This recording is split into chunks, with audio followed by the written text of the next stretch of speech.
I was buying sneakers the other day. Not cool sneakers. I'm a mom who works on her feet, so I was buying those sensible shoes with arch support that look like something a nurse would wear in a sci-fi movie. They were $120, which, let's be honest, is already painful. I remember when $120 bought you the top-tier Michael Jordan jump-over-the-moon shoes. Now it buys you basic walking foam. But right next to the checkout button, there was this other option, a seductive little button. It was purple or maybe pink. It said, pay only $30 today. And for a split second, just a microsecond, my brain did a little flip. $30, I thought?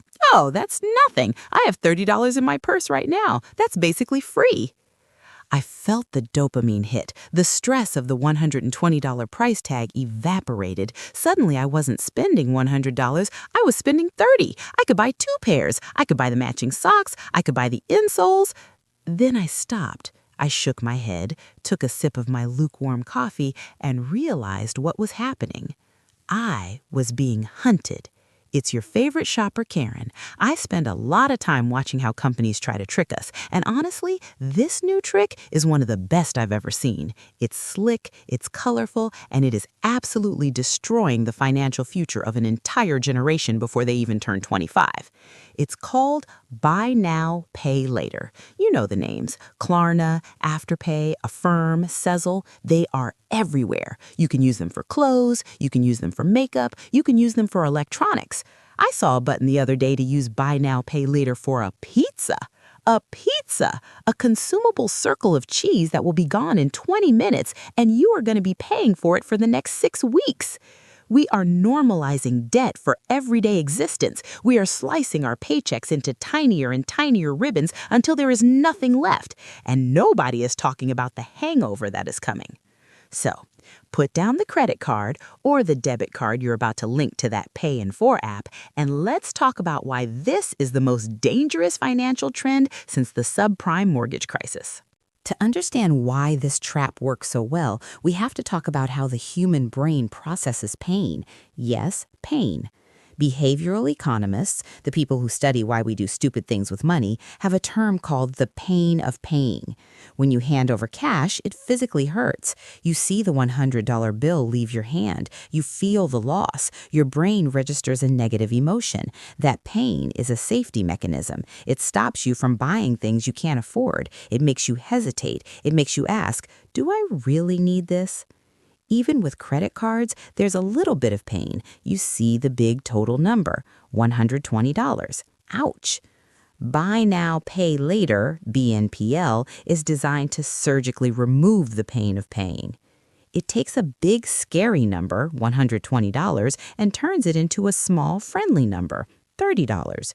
Your brain doesn't see a debt. Your brain sees a discount. When I saw that $30 price tag for the sneakers, my brain didn't calculate, oh, I still owe $90 later. My brain just anchored to the $30. It tricked me into feeling wealthier than I actually am. This is called price anchoring. If I see a shirt for $200, I think, that's crazy. If I see a payment plan of $50, I think, that's affordable. But the shirt still costs $200. The math hasn't changed. Only your perception of the math has changed. And this is why people spend dramatically more money when they use BNPL. Data shows that average order values go up by 40 to 85% when people use these services. You aren't just buying what you need, you are buying the upgrades, you are adding the accessories, because hey, it only adds $4 to my biweekly payment. It turns shopping into a game where the points are fake and the consequences don't start for 2 weeks. It is financial anesthesia. They numb you so they can extract your wallet without you screaming. I'm old enough to remember Kmart layaway. Younger people hear buy now, pay later, and they think, oh, that's just like layaway, right? My grandma used to do that. No, it is the exact opposite of layaway.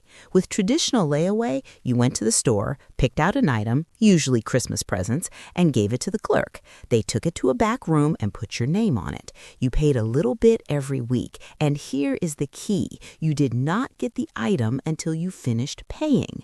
Layaway was a tool for delayed gratification. It forced you to save. It forced you to wait. If you stopped paying, you just got your money back. mostly, and you didn't get the item. You didn't go into debt, you just failed to complete a purchase.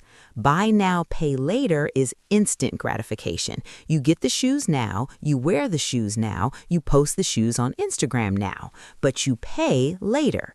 It reverses the flow of responsibility. With layaway, the reward came after the discipline. With BNPL, the reward comes first, and the discipline is a problem for future you. And let's be honest, we all hate future you.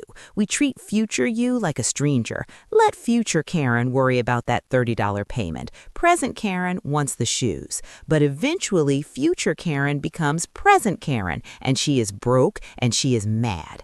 This shift from save then buy to buy then pay is rewiring our brains. It is destroying our ability to wait. It is destroying our patience. And financially, patience is the only superpower that matters. Here is the scary part, the part that keeps economists up at night. We don't actually know how much debt people are in anymore. When you apply for a credit card or a car loan or a mortgage, that debt is reported to the credit bureaus, Equifax, Experian, TransUnion. If I pull your credit report, I can see exactly how much you owe. But most BNPL loans, they are ghosts. They are phantom debt. Most of these companies do not report your loans to the credit bureaus. If you owe Klarna $500, Affirm $400, and Afterpay $300, your bank has no idea. Your landlord has no idea. The mortgage lender has no idea. You could be thousands of dollars in debt, drowning in bi-weekly payments, and on paper, you look debt-free. This is dangerous for two reasons. First, it allows you to loan stack. You can have 5 different BNPL loans running at the same time. You can use Afterpay for the jeans, Klarna for the shoes, Affirm for the TV. None of these lenders know about the others. They all think you're a safe bet, but collectively, you are a walking bankruptcy. Second, it means we are flying blind economically. During the 2008 crash, the problem was subprime mortgages, people with bad credit getting loans they couldn't afford for houses. Now we have a subprime consumer crisis. People with bad credit or no credit are getting microloans they can't afford for stuff. And because the debt is invisible, nobody is sounding the alarm. It's a silent bubble. It's not going to pop with a bang. It's going to pop with millions of people suddenly realizing they have $0 in their checking account on payday because it all got auto-drafted by 4 different apps at 3 a.m. I worry about my kids. I really do. When I was 20, if I didn't have cash, I didn't buy the thing. I couldn't get a gold Amex. I had to live within my means because nobody would lend me money. Now, these apps are aggressively targeting young people. They are targeting Gen Z. Have you seen TikTok? There is a trend, a literal trend of girls doing Klarna hauls. They show off $500 worth of clothes and joke about their Klarna debt. There are videos of people crying, laughing, but crying, saying, "Help, I have $400 in payments due this week, and I have $12 in my account." It is framed as a joke. It's relatable content. But it's not funny. It is predatory. These companies market themselves as the safe alternative to credit cards. They say, no interest, no fees, don't let the evil banks get you. They use bright colors, they use influencers, they use language like empower your budget. Empower? Since when is owing money empowering? They are training an entire generation to believe that debt equals normal. They are training 19-year-olds that if they want something, they should have it immediately, regardless of their bank balance. And here's the kicker. While they say no interest, that's only true if you pay perfectly. If you miss a payment, the fees hit. Some of them charge late fees. Some of them charge interest that make credit cards look cheap. We're talking 30% APR. But the real cost isn't the interest. The real cost is the overdraft fee. Most young people use debit cards. They link their BNPL account to their checking account. Let's say you have $50 in your bank account. You forget that your $30 Afterpay installment is due on Tuesday. The app tries to pull the money. Your bank sees the charge. You don't have enough. Boom. $35 overdraft fee from your bank. So that $30 payment just cost you $65. The BNPL companies know this. They know their core customer is living paycheck to paycheck. They are building a business model on the chaotic finances of young, broke people. It's not empowerment, it's exploitation with a cool font. When this started, it was for Peloton bikes and designer handbags, luxuries, things you didn't need. But now it has crept into the essentials. I was at Walmart the other day, my home turf, and I saw it. You can use BNPL at the self-checkout for groceries. There are apps now that let you split your gas station fill-up into 4 payments. Honey, listen to me. If you have to finance a tank of gas, you are in an emergency. If you have to finance a rotisserie chicken and a gallon of milk over 6 weeks, the system has failed you. This is the huge red flashing light that the economy is broken.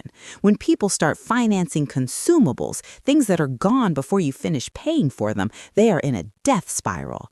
You eat the food this week, next week you are hungry again, but now your paycheck is smaller because you are paying for last week's food, so you have to finance this week's food too. It compounds. You end up owing 120% of your future paycheck just to stay alive today. This is what company stores used to do in the coal mining days. They kept workers in perpetual debt so they could never leave. I owe my soul to the company store. Now we owe our soul to the App Store. Here is another secret. These BNPL companies aren't really banks. They are ad agencies. Open the Klarna app or the Affirm app. What do you see? Do you see a dashboard of your debt? Do you see a responsible budgeting tool? No, you see a shopping mall. 50% off at Sephora, new drops at Nike, trending now. They are marketplaces. They want you to start your shopping journey inside their app. They track everything you buy. They know your size. They know your favorite brands. They know exactly what time of day you are most likely to impulse buy. Probably 10 p.m. on a Thursday, right? They use that data to serve you personalized ads to get you to take out more loans. Hey, Karen, we saw you bought those sneakers. Here is a matching hoodie. And look, you can split the payment. They are incentivized to keep you churning. They make money from the merchant. The store pays them a fee, usually 4 to 6%, and they make money from your mistakes, late fees. They are not your financial friend. They are a hype man urging you to chug another beer when you are already stumbling. Okay, I can hear some of you typing in the comments, but Karen, I use it responsibly. I have the money in savings. I just like to keep my cash earning interest. Okay, sure. If you are the type of person who has a fully funded emergency fund, 0 credit card debt, and you just want to use a 0% loan to buy a sofa because you'd rather keep your $2,000 in a high-yield savings account earning 5%, fine. You are a financial ninja. Go ahead. But be honest, is that you? For 95% of people, that is not what is happening.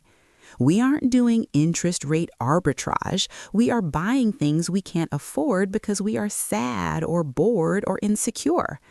And even if you have the money, using BNPL adds mental clutter.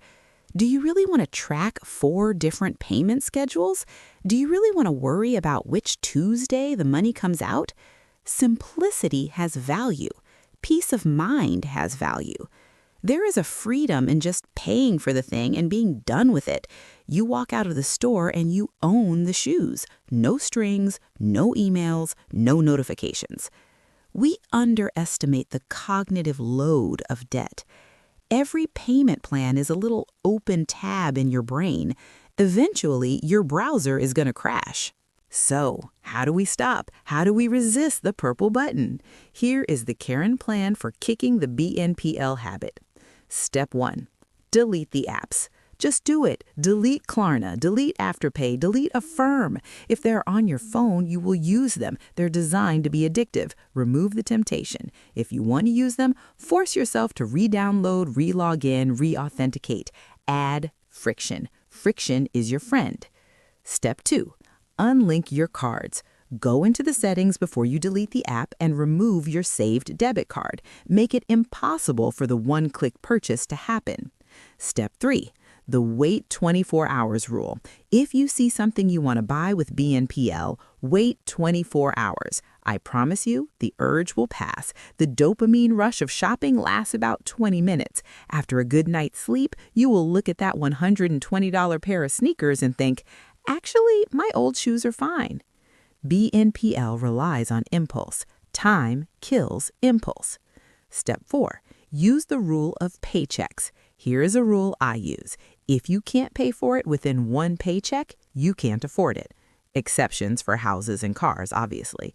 But for clothes, electronics, decor, if you have to split a $100 sweater into 4 paychecks, that is the universe telling you that you are buying a sweater above your pay grade. There is no shame in that. There is shame in being broke because of a sweater. Buy the $20 sweater, or go to Goodwill, or wear the sweater you already have. Step 5. Calculate the real price. If you miss one payment and get hit with a fee, calculate what that did to the price. That $30 shirt with a $10 late fee is now a $40 shirt. That's a 33% price increase. Would you have bought it at $40? Probably not. I want to end with this thought. We are turning our lives into subscriptions. We subscribe to music, we subscribe to TV, and now with BNPL, we are subscribing to our pants, we are subscribing to our toaster ovens. We are chopping our income into tiny little pieces and scattering them to the wind. It feels manageable in the moment. It's only $10, but when you add it all up, you realize you have mortgaged your freedom. You are working today to pay for the pizza you ate 3 weeks ago. That is a depressing way to live. I want you to own your things. I want you to own your paycheck. When you get paid on Friday, I want that money to be yours, not pre-spent on payments you agreed to in a moment of weakness. Don't let a purple button trick you into poverty. If you can't buy it now, then don't buy it now. Pay later costs a lot more than money. It costs your peace. I'm Karen. I'm going to go wear my sensible shoes that I paid for in full. They feel better that way. See you next time.